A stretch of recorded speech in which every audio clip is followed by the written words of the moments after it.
कि जिन लोगों ने छोटा नागपुर पठार की स्थापना की थी, जिन लोगों ने छोटा नागपुर पठार में धान के सृजन में योगदान दिया था, आज वे लोग अपने अस्तित्व को बचा के रख पाते हैं, अपने अस्तित्व को संभाल के रख पाते हैं, या फिर वे लोग शरणार्थी कहलाएंगे। ये हमारे रिस्पॉन्सिबिलिटी। और यदि आपको लग रहा है कि केवल ऐसा संभव नहीं है, हमारी तो संख्या लाखों में है, करोड़ों में है, तो सबसे पहला उदाहरण ले लीजिए। हमको हिंदी में बात करना पड़ रहा है, आपकी भाषा कहाँ?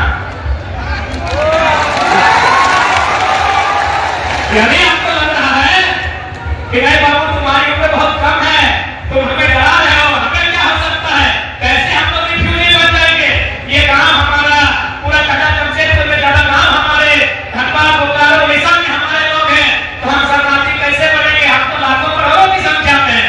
तो सबसे पहला उदाहरण एक खुरनी को बेटा को कुर्बानी में नहीं, हिंदी में बात करना पड़ रहा है आपको समझाने के लिए। कहाँ है आपकी मातृभाषा, कहाँ है आपकी मातृभाषा? इसलिए आपको समझना होगा विषय वस्तु को कि हम कैसे शरणार्थी होंगे, कैसे हमारी पहचान छिनी है, उस पहचान के साथ साथ अपने अधिकार को हम कैसे पा सकते। हमारी बात तो पूरा पूरी आप लोग नहीं समझ रहे हैं। आप लोग लड़ाई बोलते हैं, हम लोग कुर्बानी बोलते हैं, लेकिन क्यों? इसी कारण कि लोगों ने बड़ी चालाकी के साथ, जिन लोगों ने सरकार को चलाया, चाहे दिल्ली में बैठकर, चाहे राजधानी रांची में बैठकर, उन्होंने बड़ी चालाकी के साथ हमें ही नाश करने का प्रयास किया। अब ये भी सवाल है कि भाई हम ही क्यों मिले हमको? और भी तो लोग हैं इस देश में, इस राज्य में बहुत सारे लोग हैं, कौन है, भीम है, संतान है, मुक्ता है, राम है, लोरा है, न जाने कितने समुदाय के लोग करते हैं, 6,000-7,000 लोग करते हैं। तो छोटा नागपुर के पठार में दिल्ली में बैठे लोगों को हमसे दुश्मनी क्यों थी? हमने बार बार कहा, अब जहां से अगर आप धनबाद से चलिएगा तो हमसे कदम ना, तो उड़ीसा आप केवल अपनी जमीन में पार हो जाएगी। यानी कोई भी चाहे विदेश के आदमी आए, चाहे छोटा नागपुर पठार के हमारे बाहर के लोग आए, क्या वे लोग हवा में घर बना सकते हैं? अपने योजना, परियोजना, अपनी कंपनी, अपनी फैक्ट्री, क्या वे लोग हवा में लगा सकते हैं? नहीं, हमें जमीन चाहिए। जमीन किसकी है? हमारी है।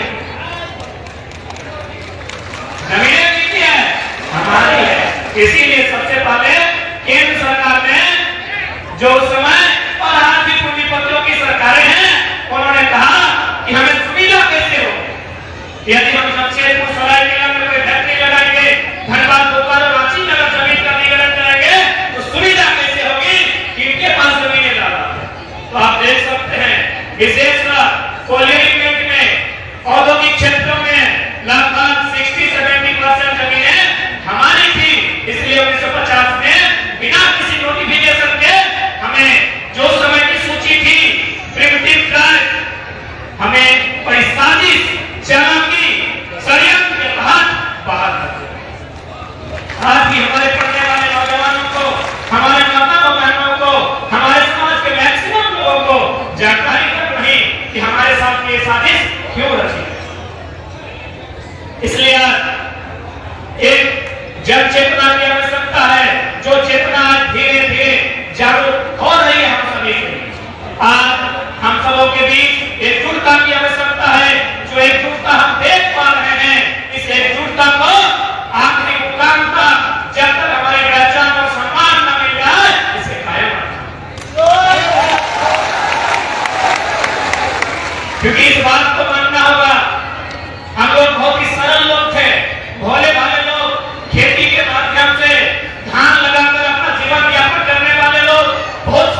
कहीं स्थान नहीं।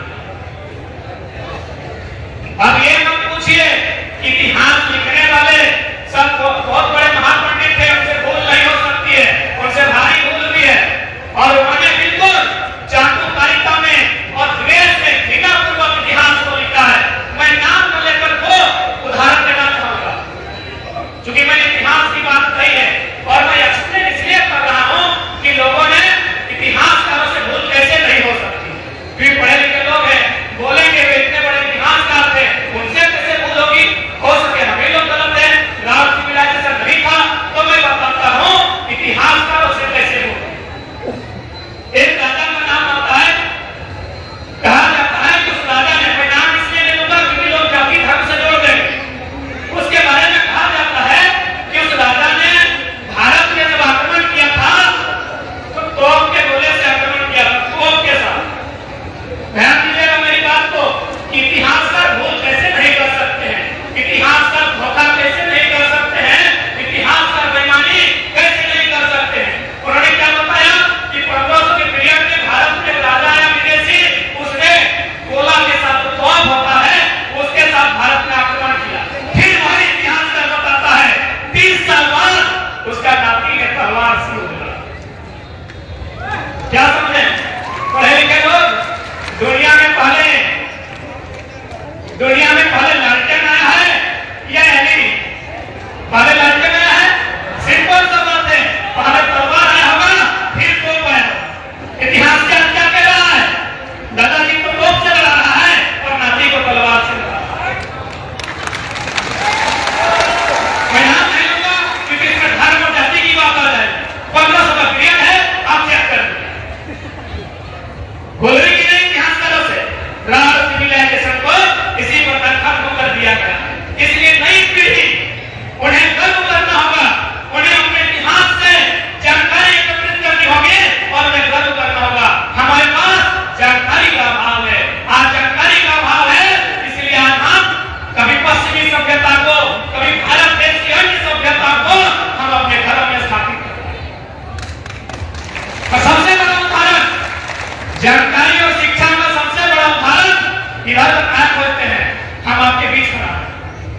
यहाँ इस मंच में हमारे परम आदरणीय कई पूर्व सांसद बैठे हैं, पूर्व मंत्री बैठे हैं, पूर्व विधायक बैठे हैं, समितिगत बैठे हैं। हम आपसे उनसे आयु में आधा है, लेकिन अपने शिक्षा के दर पर स्टेज में इसलिए भी नौजवान, क्योंकि मैं नौजवान हूं, तो मैं आने वाले भविष्य, आने वाली पीढ़ी को संदेश कि आपको अपना इतिहास को समझना होगा कि क्यों साजिश के तहत हमें मिटाया गया।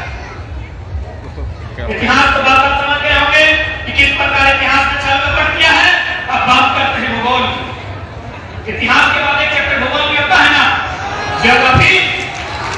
भूगोल यानी जमीन का टुकड़ा। बात करते हैं छोटे नागपुर झारखंड की बात करते हैं। आज चूंकि अभिभावक स्वरूप हमारे अजीत प्रसाद महतो जी भी आए हैं, तो इसीलिए मैं भारत सामने रखता हूं भूगोल का कि हमारी जो मां की इतिहास को हमने देखा कि किस प्रकार इतिहास को लिखाया है। आपको समझ में आता है माया मुझसे काफी इतना बच्चे ना कि किस प्रकार इतिहास में हमारे गौरवशाली इतिहास को लोगों ने किताब में रखा ही नहीं, तो हमारे बच्चे कैसे पढ़े? आप जो टीवी में देखते हैं, सिनेमा में, वो कहां से आता है? उन्हीं किताब में लिखी बातों को दिखाया जाता है। जो भी आप फिल्म में देखते हैं, टीवी सीरियल में देखते हैं, वो किताब में इतिहास में लिखी बातें, तो हमारे इतिहास किसी ने लिखा ही नहीं, तो कैसे दिखाया जाएगा? हमारे इतिहास हमारे लोगों के बीच है, जिनका बाल पका है, जो लोग 80, 85, 100 साल पार कर चुके हैं, उनके पास हमारा इतिहास है। हमारे इतिहास को उनसे अब बात करते हैं भूगोल की, ज्योग्राफी। झारखंड राज्य बृहद झारखंड निर्माण की बात चल रही थी, क्या हमें बृहद झारखंड मिला है? क्या हमने यही झारखंड मांगा था? क्या यही झारखंड मांगा था?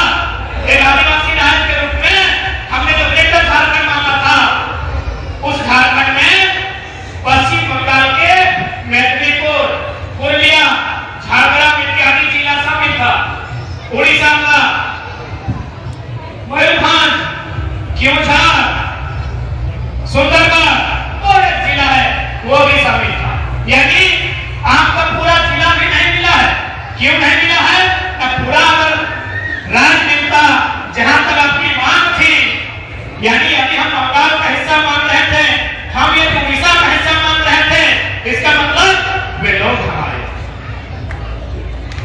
इसका मतलब वे लोग हमारे थे, वे लोग यदि हमारे थे और यदि हमारे इसी राज्य में लोग आ जाते हैं तो हमारी शक्ति दुगनी रहती कि नहीं रहती। उन्हें आगे परिचय थोड़ी देना पड़ता कि हम उड़ीसा से आए हैं, हम पश्चिम बंगाल से आए हैं, हम झारखंड से आए हैं। एक ही परिचय होता, हम ग्रेटर झारखंड में। आपके भूगोल को डेमेज किया गया, इतिहास को डेमेज किया गया, भूगोल को डेमेज किया गया। पॉलिटिक्स की तो बात ही मत कीजिए, वो आप लोग समझते हैं। Hello hello,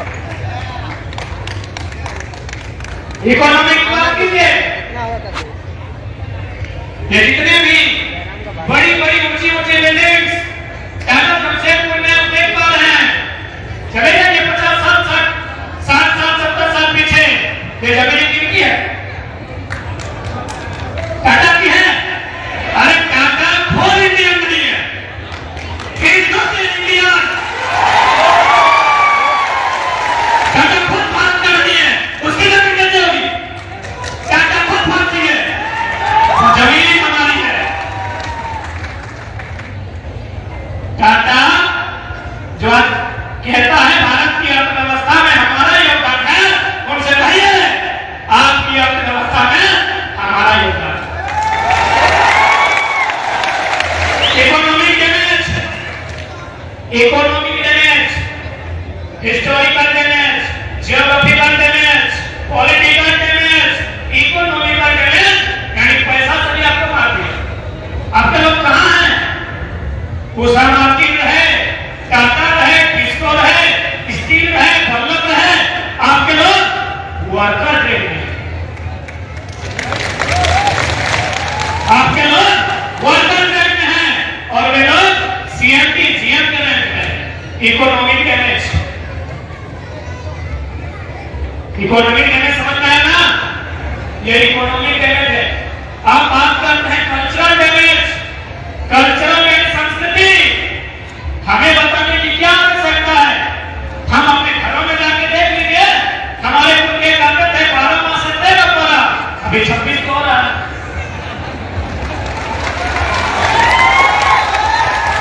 cultural damage, culture यानी संस्कृति, संस्कृति यानी खान पान रहन सहन, और यही कल्चर आपका महत्वपूर्ण होगा। आप तो लड़ाई लड़ रहे हैं अपने आप को सूचीबद्ध करने की। आपका कल्चरल आइडेंटिटी आपको मजबूती के साथ, आपके नेक निगाहदारी आपको मजबूती के साथ आपकी सूची की लड़ाई में, आपकी पहचान की लड़ाई में आपका बचाव होगा। संस्कृति डैमेज हुआ है ना? मानवसी लोग अच्छा से समझेंगे। हमारे बुढ़े कहते थे ना 12 मास से 13 टक्कर, हम कहते थे ना कि हमारा पर्व वही है जिसमें मुड़ी चूड़ी और पूड़ी चलता हो। मुड़ी, मुड़ी मने जोड़ी, जोड़ी मने खीर ना, अच्छा है समझिएगा, और मुड़ी मने पीठा पकवान। जाके देखिए अभी क्या क्या लेके आते हैं। कल्चरल, अब बताइए एक इंसान को मारने के लिए कहां कहां से आपको डैमेज किया गया? Historical, geographical, cultural, political, economical. उसके बाद भी यदि हम जिंदा हैं तो बस वही कहेंगे राज सभ्यता, राज माटी के राज लोग हैं। इसीलिए इतना डैमेज होने के बाद भी अरे दूसरा आदमी होता इस दुनिया में उसका नाता बन जाता। इतना डैमेज होने के बाद भी यदि आज हम लोग जिंदा हैं तो भैया वही जो इतिहास में नहीं लिखा है, हम राज लोग हैं इसीलिए लिखा है।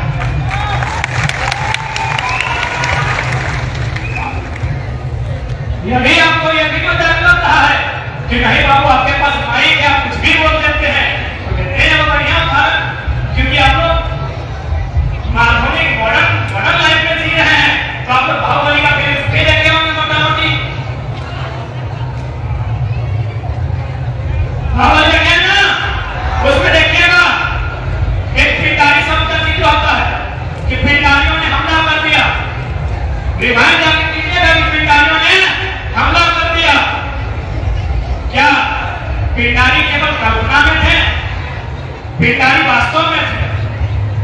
आज से 200 साल पहले जेपीएससी एसएससी का सिलेबस खोलिएगा, उसमें अंग्रेजों के काल को पढ़िएगा, उस काल में पिंडारी शब्द का जिक्र है। आज जाके देखिए पिंडारी एक भी नहीं। इसलिए यदि आप आज यदि हम लोग नहीं समझते हैं, अपनी पहचान अपने अधिकार की लड़ाई को नहीं लड़ते हैं, तो 20-25 साल में हमारे 10% लोग रिफ्यूजी हो जाएंगे। आने वाले 20-25 साल धीरे धीरे ऐसा आएगा कि हमारे गांव का भी केवल इतिहास रहेगा, वर्तमान समाप्त हो जाएगा। इसलिए आज हमारे हमसे आयु में